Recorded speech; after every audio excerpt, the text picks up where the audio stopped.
Shoot him. He's knocked. Fuck, 2 guys over there. Oh, friendly! Pick me up, you fucking jackass. You just shot me in the fucking head. What's going on, people? I am Dukedobbins, FTW, and today I wanted to talk about what makes PlayerUnknown's Battlegrounds so popular, so that those of you who haven't played it can get an idea of whether or not it's the game for you, and so that current players can better understand how to get the most out of the game for themselves. Battlegrounds is almost single-handedly taking the Battle Royale genre mainstream. It recently beat out Dota 2 for most concurrent players online ever. It's blowing up on Twitch, and it's only been in alpha for less than a year. If you're unfamiliar with the genre, the gameplay of a Battle Royale consists of dropping 100 players onto an island roughly the size of a real-life small city or rural county. You scavenge for weapons and supplies, and then engage in a brutal match of King of the Hill. The last man or squad standing wins, and there's no greater rush in gaming right now than when you are that last man standing. Remarkably, the whole genre was started by one guy, Brendan Green, aka PlayerUnknown, who made the first mod with DayZ, and based on that was hired to help develop H1Z1 King of the Kill. And then I guess he just kept all the best ideas for himself so he could totally outplay King of the Kill when his contract was up. Which is pretty cutthroat. You know, I'm not surprised he shit out a game this savage. Though I must say, I think they should rename it to just Battlegrounds. PlayerUnknown's Battlegrounds is quite a mouthful. PUBG doesn't sound badass enough to do the game justice, and Tom Clancy games get away with it because it's Tom Clancy, it's a household name. PlayerUnknown is, well, unknown. Anyways, I've played 200 hours of PUBG at this point, and I have about 1,000 logged on Battle Royale games in general. Based on my experience with it, here are the 5 key appeals that I think have made this game so entertaining for so many people. Number 1. The feels. People love this game much for the same reason we love intense rides at amusement parks. It regularly provokes physical reactions from the player. It gets our heart rate up. When you get to the final 10 for the first time, I bet you will have an adrenaline release. When I first started playing Battle Royales, my hands would always be shaking after a win, and oftentimes, I would get up from this game feeling light and jittery, the exact way I feel getting off a roller coaster. It's about thrill seeking. They add very real punishment in this game. There's no respawning. When you die, you've lost the match, so it raises the stakes, and knowing this dramatically increases the intensity of every emotion that you typically experience playing video games. Fear, relief, disappointment, satisfaction, joy. It's gaming on steroids. In typical PvP shooters these days, you know, Destiny, COD, even Battlefield, you don't feel very much when you die, because you always have a near instant respawn not that far away from where you died, so it's not that big of a deal. You don't feel very much when you kill someone else because they have instant respawn 5 feet behind them, so the accomplishment itself is fleeting, and you know by the time the match is over, you'll both have killed each other a few times. I'm reminded of that movie The Silence of the Lambs, when Hannibal chews off his nurse's face and they're all like, his heart rate didn't even rise while he did it. That's how I think many players feel in their games today. I can cut someone's throat and mow down another 3 guys with an HMG and not even feel a thing. This kind of thrill-seeking is what has made game modes like Search and Destroy, or games like Rainbow Six Siege so popular in the past. The punishment adds real fear, which heightens the experience. Battlegrounds takes this fear and excitement to its logical extreme. It makes even benign moments intense, running through an open field, clearing a house for enemies. These things aren't particularly exciting or exhilarating even in a great game like Battlefield, but in Battlegrounds, because the slightest misstep could mean losing everything, because anyone could be around the corner or in the trees at any time, it's suspenseful, enough so that the hair stands up on the back of your neck, even when nothing happens. It's about chasing thrills in a world where our human biology is wildly mismatched with the docile, calm, and routine society we inhabit. But I should warn you, these effects can wear off after several hundred hours of gameplay. My advice to you is to always play for the win. It's very easy to get hooked on the rush of killing people, but once that becomes your primary objective, you start caring less and less about death, and then the game starts to lose a lot of its central appeal. And there is also a dissonance inherent in the game design, which is that avoiding confrontation until it's absolutely necessary is often the most effective strategy for victory, even though confrontation is the most enjoyable part of the game. Every fight you get in, there's a chance you lose, so statistically speaking, non-confrontational playstyles will have higher rates of success, especially because it's not hard to get large chunks of the map to yourself for looting, so that you're as well equipped as the player who got their loot off victims' bodies. And keep in mind, the guy who kills for loot often has to expend much of their own resources for each kill. But then the downside to non-confrontation is you sit there for 30 minutes doing nothing and lose your first fight and feel like a dipshit. And frankly, if there is a general downside to this game, it's that even in what you could call an action-packed match, there is still a lot of downtime. Waiting for people to loot, camping it out, waiting for the next zone to appear. And I'm ADHD as a motherfucker, so sometimes I can't handle it. A lot of the time, I'll go check in the fucking news or Facebook during the downtime, and then we get cream pied while I'm alt-tabbed and everyone hates me. Christian, what the fuck are you doing? So if you're an impatient person, keep in mind this game is kind of like that old saying about a soldier's life. 99% boredom, 1% sheer terror. Except the percentages are different. It's probably more closer to like 50-50 in an average match, but that's a big difference from games like Halo, Call of Duty, Overwatch, where you are 100% of the time go, go, go, action-packed, all the time. My understanding is they are trying to remedy this with future map design. In the meantime, everyone has to strike their own balance. Also, for you impatient people out there like me, you also have to factor in the times you die and have to wait for your team to finish and you're just sitting at the main menu. It can be hard if you're in an impatient mood. Like, I don't like playing this game while I drink coffee, so just keep that shit in mind. Number 2, high skill gaps are fun and rewarding. If you followed this channel recently, you know I've been talking a lot about difficulty settings, or lack thereof in Destiny 2, and why difficulty settings are so important. The reason almost every game since the beginning of time has had difficulty settings is because developers and players have always known that once a game gets too easy, it stops being fun. This is because a big part of what makes something fun is how stimulated your brain is. Lack of stimulation is of course what we call boredom. It happens when we have nothing to do. There is nothing to stimulate the brain. So the easier a game becomes, the less you have to use your mental faculties to progress, the less stimulated you're gonna be, and thus the less entertaining the shit is. And this applies to multiplayer skill gaps as much as campaign difficulty settings. You know, Battlegrounds has a much wider skill gap than the average shooters people have been playing for the last decade. Just the aiming alone is so much more difficult here than in any other shooter I've played. You have significant recoil and bullet drop. You have fights taking place at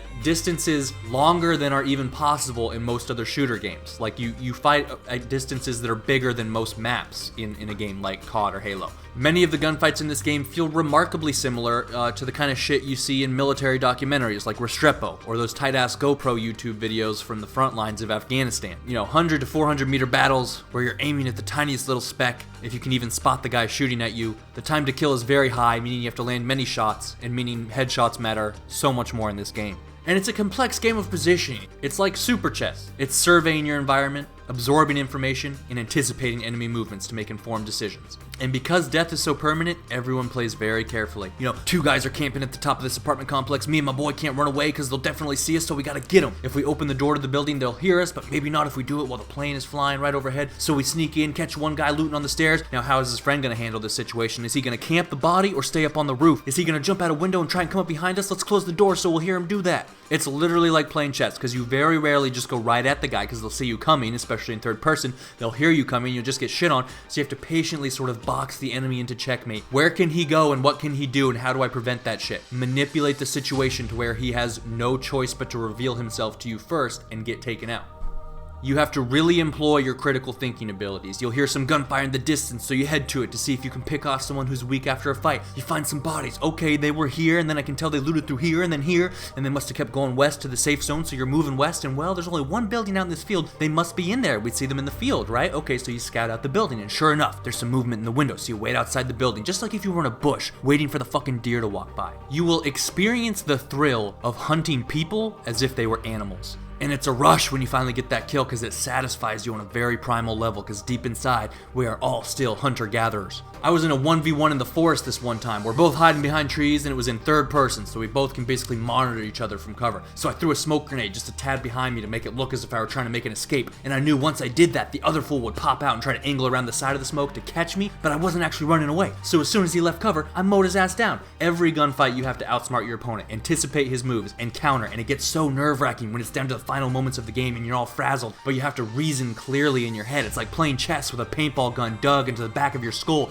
and the loser gets fucking shot. There's a bunch of sandbox stuff too. You know, people set traps. I remember my whole squad cruising down the street towards the safe zone, and this clever enemy squad had a car hidden off in a garage to the side of the road, and they backed it up into the street at just the right moment as we were driving by so that we crashed into it at full speed, and our whole squad loses like half their health in the crash, and then another 3 bad guys pop out of windows from every direction and light us up Godfather style. And it was so clever. Other times people bait you with pretend gunfire to make it seem like they're in a fight and might be weak and you can sneak up on them or something, so you go over there to see what's going on. Looks pretty clear, but oh hey, there's a body over here, let's check it out. And then blam! They were camping the body because they knew some dipshit would come check on. And a skill gap this wide is a significant departure from many other shooters in the past. You know, even Battlefield, which is a high quality shooter with a decent skill gap, I don't go for headshots with ARs and SMGs because the TTK is so low already that it doesn't make that much of a difference who can hit the head first. It's who can land the first shot. It often boils down to who saw who first. reverse. And in all these arena shooters we've seen, COD, Halo, Destiny, the maps are so small, there's always a mini-map telling you where everyone is. It turns the shit into hide and seek. And there's always free kills. It's easy to come up on someone who's already been in a fight or who doesn't realize you're coming from that direction because the spawn switch. You know, the positioning tactics are limited because the maps are so small, and it's always like 3 lanes or whatever. Much less room for sandbox tactics and flanks and all this shit because there just aren't as many variables at play. These kinds of shooters are never going to demand as much of you mentally as PlayerUnknown Battlegrounds. And the fact of the matter is, you can get away with playing those kind of games casually and absent-mindedly, you know, because you always have respawn. You can take dumb risks and rush super aggressively, and because other people do that too, you'll get free kills on their asses, and a lot of the times victory is just like a coin toss. It's almost more about which team got the higher average skill level of players. We've all had games in arena shooters where we went off and still lost, or played terribly and got carried. That's not how it is in this game. So there's 2 significant advantages to the wide skill gap in terms of player enjoyment. One, when the brain is having to be so much more engaged with all these different factors, it's going to be much more stimulated and thus much more entertained than it is doing other easier stuff. For the same reasons it's more fun to play campaigns on a difficulty that's actually challenging. Number 2, it's mature. The other thing that happens as we get older is we want more mature themes and gameplay. What I love about PUBG is that it feels mature. I'm sorry if this sounds elitist. Maybe it is. But many games today, I feel silly playing them because I'm 23 now, and sometimes I feel like a grown-ass man watching Dragon Tales or some shit. Like Destiny, the art style's for children. So are the themes, jokes, and characters. You know, Halo 1 and Halo 2 had these gritty art styles that felt like potentially accurate representations of what the future might look like. It had a serious tone, and it felt a lot like the movie Alien, you know? But things have gone downhill since then. Halo 5's art style looks like Dragon Tales to me, okay? COD has gone from ghillie suits in Chernobyl to a Saturday morning cartoon. And the gameplay in so many games these days is basically for small children too. An 8-year-old can compete with me on COD. By the nature of the gameplay, he'll probably put up a good fight and get a few kills on me too, and I just feel silly sometimes. It'd be like if at 23, I was allowed to go play in a kid's Little League baseball game. And I still lost. It would be weird and awkward and out of place. And it's not to insult anyone above a certain age still enjoying this stuff. I mean, I fucking adore Overwatch with its Bob the Builder looking ass art style. But it's refreshing to have a game where it's not all bright, pretty colors and glitter and jokes and rainbows and butterflies. I'm playing Fortnite, looks like a goddamn Nick Jr. cartoon. They don't let me skip opening up the packs, and I accidentally ended up with a bazillion of them somehow, so I sit there for 45 goddamn minutes, breaking open cartoon llama piñatas, and I just felt really fucking silly, okay? I don't know why, I don't know the science behind it, but I felt silly. And I'm tired of games making me feel like I'm a fucking child molester hanging out with a bunch of 10-year-olds on the playground. Number 3, high skill gaps are fun and rewarding. You know, like the story I told you about when I outsmarted the guy in the woods with the smoke grenade. I'm not even that good at the game, so my story sucked. But when you pull something like that off, it's so satisfying. It's the difference between mowing down some enemies in a COD campaign and beating a boss in Dark Souls. You know, you take a deep emotional satisfaction in the feat itself. My theory is that as time goes on, the games that explode in popularity will become more and more difficult because gaming as a hobby is extremely young, and online PvP is even younger. It's been around roughly 25 years, but for the vast majority of people, 15 years tops with the introduction of Xbox Live in 2005. So you have this generation of about 30 million shooter players that got their start on Halo, COD, CSGO, probably as kids, teenagers. Now we're all in our 20s and 30s. As we get older, we get smarter, we have more experience on the games, we get better at them, and so as time goes on, the games are going to have to get harder and harder to keep us preoccupied to reach that threshold of mental activity where we are stimulated enough to call it fun. And this game is a big step in that journey. Number 4, it's very social.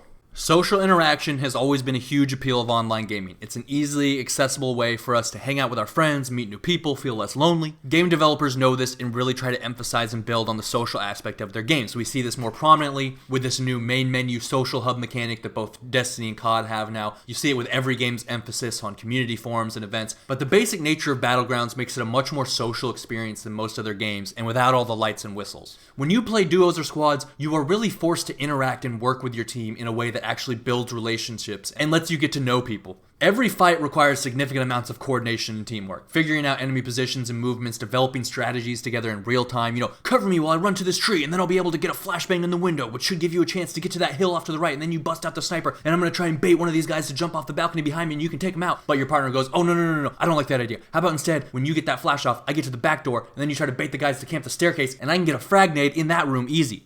You'll have these intense conversations on the fly, developing tactics, and you gotta do it quick and under pressure and together.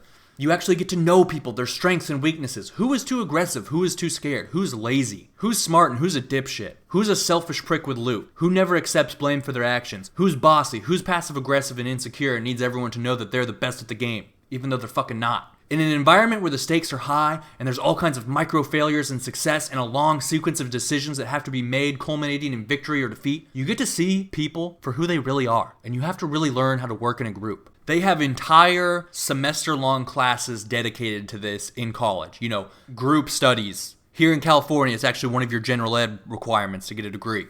But it's all pointless. They should just have motherfuckers playing PUBG. All relationships are built on shared experiences, and in this game there are shared experiences that build actual bonds in a way that I don't think is possible in many other shooters. I remember playing squads with my friends and I'm downed in a shitty position out in the street crawling for my life, and if I die, that means sitting there for another half hour waiting for these fools to finish, but then my boy Jin Johnny comes and saves me under fire, and he didn't have to. It's a cutthroat game. When you do something stupid, you get left behind. It was a huge risk. More likely than not, he was going to end up sitting there waiting for the match to finish with me, but he did it and he saved me, and oh, what a relief, what a nice guy. And it's not the same feeling as someone saving you in real life, but it's a small slice of that feeling, because he risked real punishment to save me from real punishment. And that's real social interaction, not just farting around together in some gimmicky social hub. The experiences you share aren't, hey, remember that time we were on Nuketown and you got like 80 kills spawn camping? That was so funny.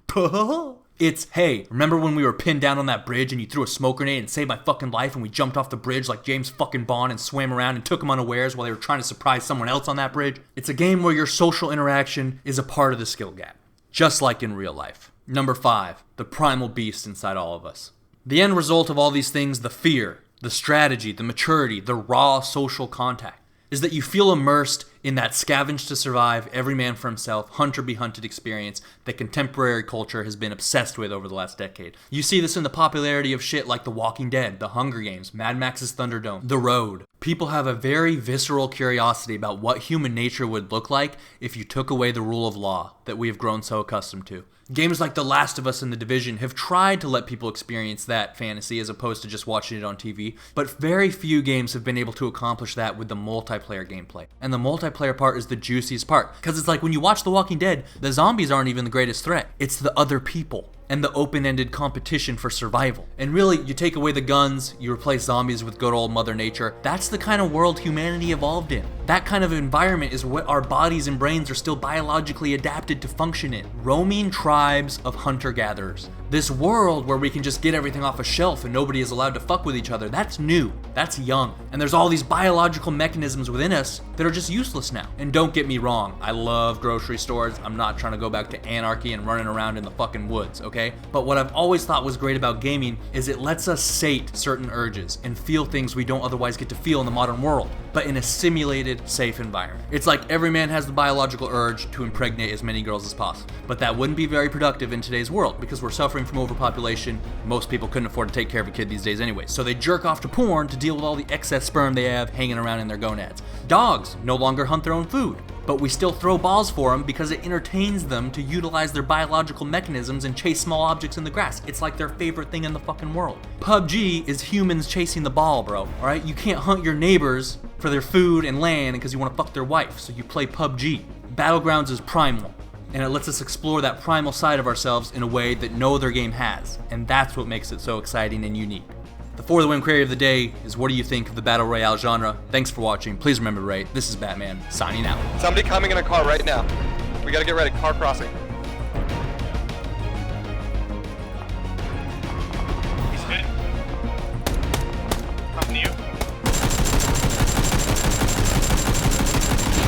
Fuck yeah! Good. Oh. Good shit.